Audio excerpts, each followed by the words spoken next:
રાધનપુરમાં કોપરવાયની ચોરી કરનાર મહેસાણાના 3 ઝડપાયા. પોલીસે ₹5.32 લાખના મુદ્દામાલ કબજે કરી તપાસ શરૂ કરી. રાધનપુર પંથકમાં મોટર રિવાઇડિંગની દુકાનમાં થયેલી ચોરીનો ભેદ પાટણ એલસીબી પોલીસે ઉકેલી લીધો છે.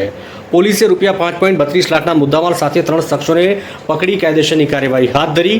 પાટણ એલસીબીની ટીમને બાતમી મળી હતી કે મહેસાણા પલાવસણા ખાતે રહેતા કેટલાક શખ્સોએ 6 મહિના પહેલા રાધનપુરમાં ચોરી કરી હતી અને આ બાતમીના આધારે એલસીબીની ટીમે 3 શખ્સોને પકડી કચેરી લાવી પૂછપરછ કરી. તેઓએ ગુરુકૃપા મોટર રિવાઇડિંગની દુકાનમાંથી મોટરની કોપર વાયરે ચોરી કર્યાની કબૂલાત આપી.